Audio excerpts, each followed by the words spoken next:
Hi, this is Parthapatam Sinha. I'm legal intern in Lexis and Company. Today I'll be talking about a topic called fundamental rights and fundamental duties. Fundamental rights. Fundamental rights.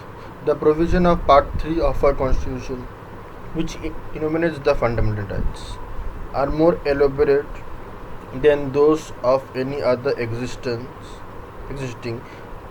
written constitution of the world and cover a wide range of topics. The purpose of the fundamental rights are to act as limitation not only upon the powers of executive but also upon the power of legislature. The model has been taken from the Constitution of US, though the Indian Constitution does not go so far, and rather affects the compromise between doctrine of parliamentary sovereign and judicial supremacy. The Constitution itself classifies the fundamental rights under seven groups as follows. First, right to equality. Second, right to particular freedoms. Third, right against exploitation. Fourth, right to freedom of religion. Fifth, cultural and educational rights. Sixth, right to constitutional remedies. 7. Right to property. Now to talk about fundamental duties. A countervailing factor has been introduced by the 42nd Amendment Act of 1976, known as the fundamental duties. These duties are mentioned in Article 51A.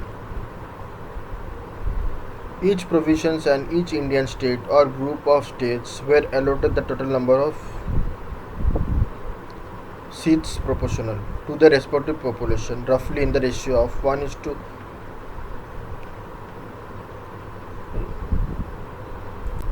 to 10 lakh. As a result, the provinces were to elect 292 members, while the Indian states were allotted a minimum of 93 seats.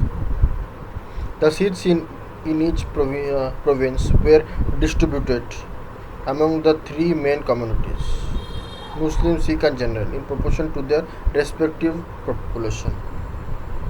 Third, members of each community in the provincial legislative assembly elected by their own representative by the method of proportional representation with single transferable vote.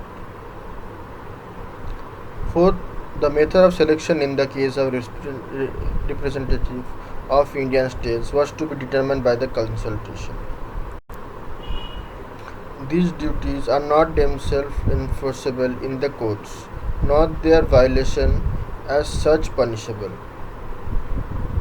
Nevertheless, if a court before which a fundamental right is sought to be enforced has to be read all parts of the Constitution, it may refuse to enforce a fundamental right at the instance of an individual who has patently violated any of the duties specified in Article 51A.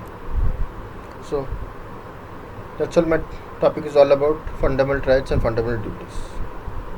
Thank you.